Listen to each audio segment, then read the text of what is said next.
लेकिन प्रतिभापार्जन के लिए वो सहयोग नहीं, आपके लिए कमजोर बनाने वाली होती है। प्रतिभा के आधार पर सहयोग मिल जाना अलग वस्तु है, लेकिन सहयोग के आधार पर प्रतिभा विकसित हो ये अलग वस्तु है। तो एक बार जब वो पढ़ रहे थे, संस्कृत के विभाग में पढ़ रहे थे, तो किसी ने कह दिया जैनों के पास है ही क्या, जैनों के पास है ही क्या संस्कृत के रूप में, वही 2-4-10 ग्रंथ। अरे संस्कृत के पर्यायों को पढ़ना हो तो कालिदास को पढ़ो, पाणिनि को पढ़ो, ये पढ़ो वो पढ़ो। एक भी महाकाव्य जैनों के पास नहीं है। और आप ये जानकर के हैरान होंगे कि पंडित भूरामल ने इस बात को अपने दिल पर लिया और ठान लिया, अब मैं संस्कृत के पर्यायवाची के रूप में यदि किसी को सिद्ध करूंगा तो जैनाचार्यों को करूंगा अथवा जैन महाकाव्यों को करूंगा।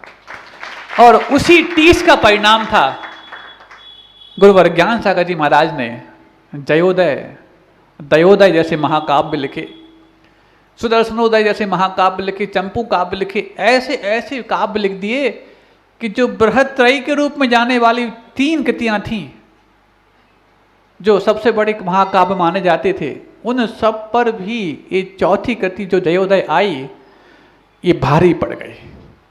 पहली कृति थी जयोदय, फिर उसके बाद तो अंबाल लगा दिया गुरुदेव ने। लेकिन देखो कृति लिखना अलग वस्तु है, लेकिन कृति का प्रचार भी नहीं किया और कृति का प्रकाशन भी नहीं किया। वो एक ही बात कहते थे, मैं साधक हूं प्रचारक नहीं। मैंने अपना उपयोग लगाने के लिए और जिन शासन की छोटी मोटी मैं सेवा कर पाऊं इसके लिए मैंने कृति लिखी है। इसको मैं प्रकाश में ला करके और दूसरों के सामने अपनी प्रभावना कर पाऊं इसके लिए नहीं लिखी। कितने उत्कृष्ट विचार होंगे सोचो। नहीं तो तुम एक कविता लिखते हो तो प्रकाशित करने की कोशिश करते हो, वो महाकाव्य लिख दिए। होता कि नहीं होता? एक अच्छा सा गाना गा लो, हम ऑर्केस्ट्रा में आ जाए, ये भाव आ ही जाता है। ये मानवीय वृत्ति, किसी व्यक्ति की हम बात नहीं करना चाह रहे, लेकिन इतने बड़े बड़े महाकाव्य लिखे। और यदि ये महाकाव्य आज आपके सामने आए हैं तो मुनि पुंगव सोदा सागर जी महाराज के अतिक परिश्रम के सामने। जब राजस्थान में भ्रमण करते उन्होंने देखा कि पंडित भूरामल जी के जो रचित काव्य हैं, जो पांडुलिपियां हैं, वो टोकरियों में पड़ी हुई हैं, टोकरियों में पड़ी हुई हैं। इतनी बड़ी बड़ी कृतियां, ना किसी ने उनको पढ़ने की कोशिश की, ना प्रकाशित कराने की कोशिश की। लेकिन जब सुधा सागर जी महाराज राजस्थान पहुंचे, उन्होंने वहां देखा, अरे ऐसी अमूल्य निधि जो जिन शासन के गौरव को बढ़ाएंगी, और आज यहाँ है। ठीक है, उस साधक की निरीता थी, ठीक है, उस साधक की निरीता से इस कृति का गौरव और बढ़ जाता है। लेकिन जब तक कि लोगों के सामने ना आए, उस साधक के प्रति न्याय नहीं हो पाएगा। तो उन्होंने प्रकाशित कराया, और आज ज्ञानेतर विद्वान भी इस बात को मानने के लिए तैयार खड़े हैं कि नहीं, जिनागम में भी संस्कृत की ऐसी सेवा हुई है, ऐसी सेवा हुई है कि कालिदास भी पीछे छूट गए।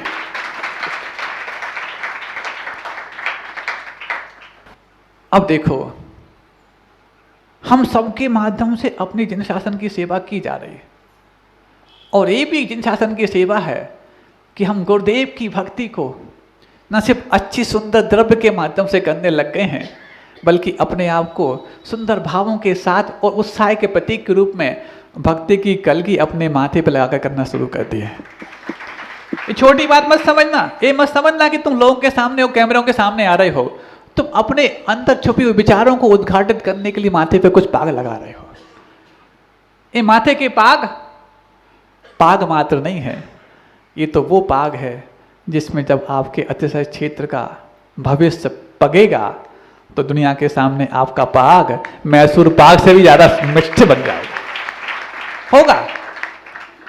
कुछ लोगों को विश्वास होने में थोड़ा सा समय है, लेकिन विश्वास के पायदान तो वो चढ़ चुके हैं, इतना तो हम कहने में है, कोई मुश्किल महसूस नहीं करते, चढ़ चुके हैं। धीरे धीरे चढ़ते, सबकी अपनी अपनी सामर्थ्य होती है। कोई फास्ट चढ़ता है, कोई धीरे धीरे चढ़ता है, किसी घुटनों में दर्द होता है। अब घुटनों की बात आई तो एक अच्छी बात बता दूं मैं आपको। कई सारे ड्राई फ्रूट्स का आपने नाम सुना होगा, सुना है? जैसे यहाँ पर बादाम भी है, काजू भी है, अखरोट भी है। विज्ञान बोलता है ये जितने भी ड्राई फ्रूट्स होते हैं, ये ड्राई फ्रूट्स जैसे आकार को लेकर के होते हैं, उस प्रकार के आपके जो शरीर में अंग हैं उसको सपोर्ट करने वाले होते हैं। जैसे काजू का आकार होता है किडनी जैसा, तो किडनी को सपोर्ट करने वाला होता है, किडनी के लिए फायदेमंद होता है। बादाम का जो आकार होता है आपकी आंखों जैसा, तो आंखों के लिए ज्योति बढ़ाने के लिए बादाम कारण बनती है, ऐसा बताते हैं ना आप लोग। जब आप देते हैं हमारा ले लो, आंखों के लिए अच्छा होता है, हम लोग हमारी आंखें अच्छी काम करती हैं। तुम तो सिर्फ सामने दिखा रहे हो, मैं तुम्हारी दूरदृष्टि को भी देख लेते। तुम्हारे भविष्य को देखा नहीं होता तो क्या 28 तारीख का इतना आलम होता?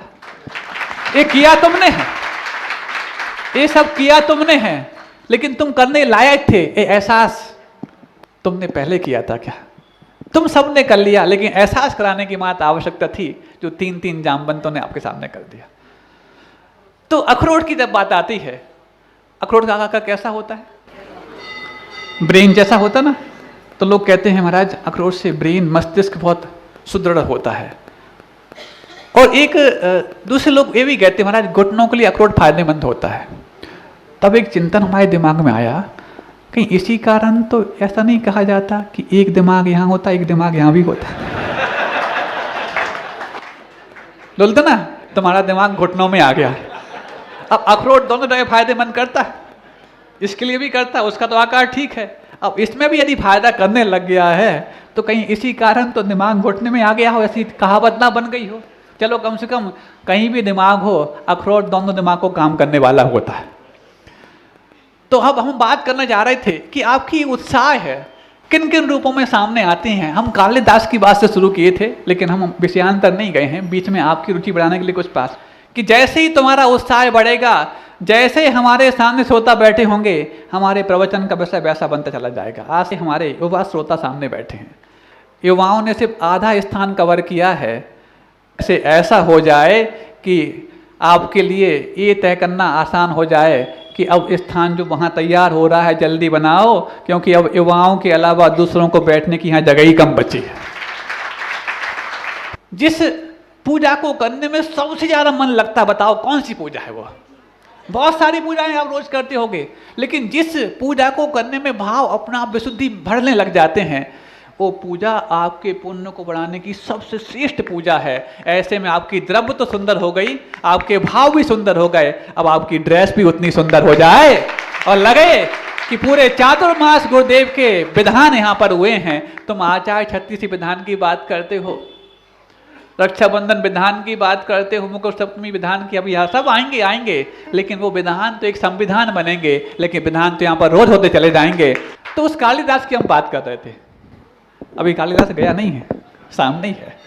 तो वो आया, जब जैसे हुआ ऐसा, तो बस उसको तभी से उसकी प्रज्ञा प्रखर होने लग गई और वो संस्कृत का पर्याय बन गया। ऐसे ही कुछ कालिदास आज हमारे युवाओं के बीच में तैयार हो रहे हैं कि जिस साख पर बैठे हैं उसी साख को काट रहे हैं।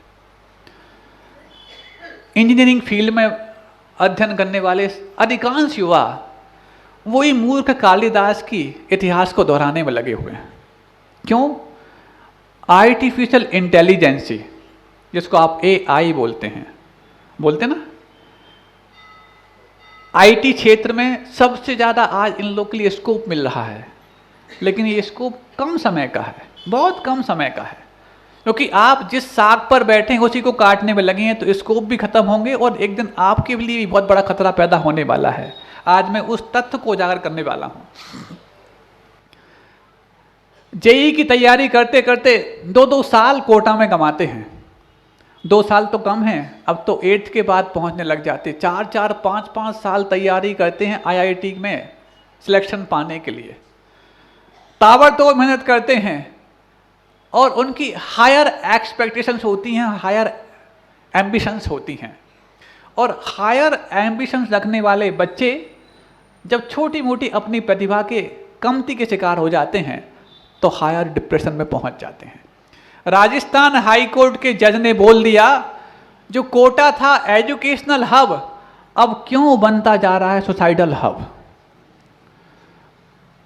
सुसाइडल हब, आत्महत्याएं जितनी ज़्यादा कोटा में पढ़ने वाले बच्चे करते हैं, उतने ज़्यादा तो पूरे भारत में रहने वाले बच्चे नहीं करते। क्यों?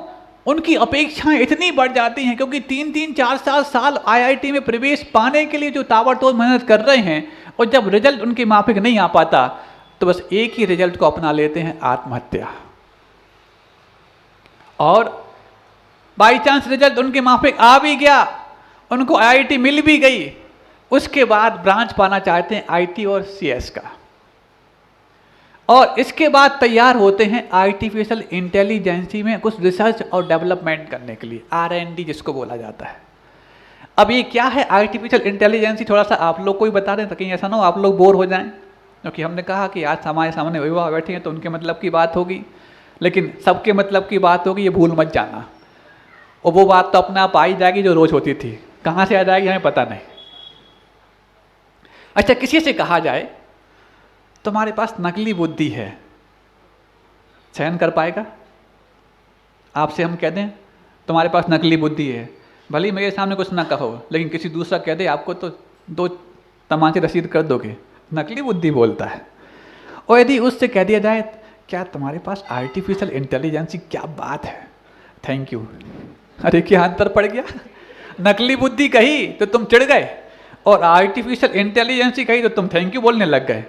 अरे दोनों, एक इंग्लिश में कहा और एक हिंदी में कहा। अब ये नकली बुद्धि, जैसे आर्टिफिशियल ज्वेलरी होती है ना, तो क्या बोलते हैं? नकली जेवर बोलते ना। ऐसी आर्टिफिशियल इंटेलिजेंसी का मतलब क्या? नकली बुद्धि है। इंटेलिजेंसी का मतलब बुद्धि है, और आर्टिफिशियल का मतलब नकली बनावटी है। तो जैसे उसको AI में कितने माहिर हो, मतलब तुम नकली बुद्धि में कितने माहिर, ऐसा कह दिया जाए तो आपके चरणों में गिर पड़ेगा, और यदि नकली बुद्धि कह दो तो तुम्हारे माथे पड़ जाएगा, गले पड़ जाएगा। अब देखो, इसके माध्यम से जो मानव सभ्यता तार तार हो रही है, उसके दुष्परिणाम जो सामने आ रहे हैं। एक दिन हमने जिक्र किया था, अमेरिकन राष्ट्रपति जो बाइडेन, अभी जो वर्तमान में हैं, निवर्तमान हैं, वर्तमान में तो हैं, क्योंकि ट्रंप फिर से अपनी जो राजमाइश कर रहे हैं चलता है वहाँ पर। तो उन्होंने कुछ महीने पूर्व एक मीटिंग बुलाई सारे आर्टिफिशियल इंटेलिजेंसी के जो भी एक्सपर्ट्स हैं उनकी, और ये जांचने की कोशिश की कि नकली बुद्धि का इतना जो विस्तार किया जा रहा है, ये मानव सभ्यता पर क्या प्रभाव डालेगा। तो चौंकाने वाले परिणाम सामने आए। सन 2045 तक इसी हद तक यदि आर्टिफिशियल इंटेलिजेंसी बढ़ती चली गई तो मानव सभ्यता खतरे के निशान से ऊपर पहुंच जाएगी। अब 2045 में कितना वक्त बचा बताओ? 21 साल मात्र बचे हैं, और 21 साल कब निकल जाते पता नहीं लगता। ये हॉल 21 साल पहले भी था, आज भी है, लोग कहाँ से कहाँ पहुँच गए सब पता है। अब देखो, जब ये चौंकाने वाला परिणाम सामने आया तो फिर ये चिंता व्यक्त की गई कि ये आर्टिफिशियल इंटेलिजेंसी अब कहाँ जाके दम तोड़ेगी, खुद दम तोड़ेगी या मानव सभ्यता का दम तोड़ेगी। तो खुद तो दम तोड़ने वाली है ही नहीं है। इस हद तक ये स्थायी बढ़त हासिल कर चुकी है कि मानव सभ्यता से, मनुष्यों से मशीन बहुत आगे निकल गई है। आपने नाम सुना होगा अल्बर्ट आइंस्टीन का, सुना है ना? एक वैज्ञानिक, प्रसिद्ध वैज्ञानिक हुआ, और आज लोगों की प्रतिभा को अथवा IQ लेवल को आंका जाता है तो सबसे बड़ा IQ आइंस्टीन के पास था, ऐसा लोग मानते हैं। लेकिन उन्होंने किस हिसाब से निकाला वो तो वो जाने। लेकिन आइंस्टीन की प्रतिभा से भी काफ़ी गुना आगे आज मशीन की प्रतिभा बढ़ चुकी है। मशीन कौन सी? Robot, super computer, artificial intelligence. आप कितना सोच पाओगे? आपकी मेमोरी कार्ड कितना होगा? उसके पास तो इनफाइनाइट है, अनंत है। और अभी तो AI का ज़माना चल रहा है। सन 2029 यानी 5 साल बाद AGI लॉन्च होने वाला है, आर्टिफिशियल जनरल इंटेलिजेंसी। ये AI से भी बहुत गुना ज़्यादा आगे विकसित उसका प्रारूप है। और तीसरा फिर आने वाला है इसके बाद ASI, आर्टिफिशियल सुपर इंटेलिजेंसी। फिर तो तुम मशीनों से पार पा ही नहीं पाओगे। आप लोग सुन रहे हैं कि सो रहे हैं? हाँ, मशीन आपको सुलाने वाली है, लेकिन आप मत सोइए, आप जागरूक रहिए। अब जिन बच्चों को आप पूना, मुंबई, बेंगलोर पढ़ने के लिए भेजते हैं और जॉब करने के लिए भेजते हैं, कुछ दिनों में वो वापस आने की तैयारी में हैं, क्योंकि कंपनीज ने अब एआई के थ्रू अपना काम निकालना शुरू कर दिया। अब उनके लिए मनुष्यों की कोई आवश्यकता नहीं। जिस लुभावनी पैकेज को देकर के सारी आईटी कंपनियां आपके बच्चों को हायर करती हैं, और जैसे ही उनके माध्यम से एआई को विकसित करने के बाद उनका पेटेंट करा लेती हैं, उसी वर्ष वो उनको फायर कर देती हैं, यानी कि उनको बाहर कर देती हैं। अभी विप्रो कंपनी ने हजारों कर्मचारियों को बाहर कर दिया, जिन कर्मचारियों ने विप्रो कंपनी की सेवा करके उनके लिए कई सारे ऐसे सॉफ्टवेयर तैयार किए और कंपनी को कहाँ से कहाँ पहुँचाया। कंपनी ने ये नहीं देखा कि हमारे प्रति इनका इतना एहसान है तो इनको हम बचा के रखें, नहीं, उनका पैकेज इतना कम कर दिया, 3-3.5 लाख का पैकेज कर दिया। आपको करना हो तो इतना मिलेगा, नहीं हो तो आप देख लो। क्योंकि हम आपको भगा तो नहीं रहे हैं, लेकिन इनडायरेक्टली भगा रहे हैं। जिनको 20-20, 25-25, 50-50 लाख का पैकेज देकर के पहले नियुक्त किया था, और उनकी प्रतिभा से उन्होंने कुछ जो सॉफ्टवेयर तैयार कराए, रोबोट्स तैयार कराए और उनका उपयोग कर लिया, उसके बाद लगा कि इनके पास इससे ज़्यादा प्रतिभा नहीं है, तो बस एकदम से कह दिया कंपनी ज़्यादा इतना भार वहन नहीं कर सकती, आपको रहना है तो आपको 3.5-4 लाख का पैकेज मिलेगा वर्ष में, इसके बाद आप देख सकते हैं। अब बताओ, जाने अनजाने में कंपनी ने हजारों एम्प्लॉय को बाहर कर दिया, और उन्हीं कंपनीज के लिए आपके बच्चे 4-4, 5-5 साल कोटा में रह के मेहनत करते हैं। और यही मेहनत यदि वो घर पे करते, यही मेहनत अपने परिवार के बीच में करते, तो ना परिवार से दूर होते, ना अपनी प्रतिभा से दूर होते, और ना अपने जीवन से दूर हो पाते। नहीं कर रहे, वहाँ करते हैं। अब देखो, और क्यों करवाते हैं, उसके पीछे एक कारण और भी है। क्यों आप अपने बच्चों को वहाँ भेजते हैं? क्योंकि छोटे स्थानों पर बच्चों की शादियाँ नहीं होती। पहला मूल कारण तो यही है कि नहीं? भले ही कितने संपन्न क्यों ना हो आप लोग, लेकिन बेटी वाले बेटी को देते हैं बड़े स्थान पर अथवा कोई बड़े घर में, और बड़े घर और बड़े स्थान से ज़्यादा ताल्लुक नहीं है किस बड़ी कंपनी में ये ताल्लुक रखता है। भले ही किसी बड़ी कंपनी में वो 25,000 रुपये महीने भी कमाता हो तो तुरंत तैयार हो जाएंगे, लेकिन अपने घर में बैठ के यदि वो साल भर में 25 लाख भी कमाता हो तो शायद तैयार नहीं होंगे। ये मूल कारण है आपका।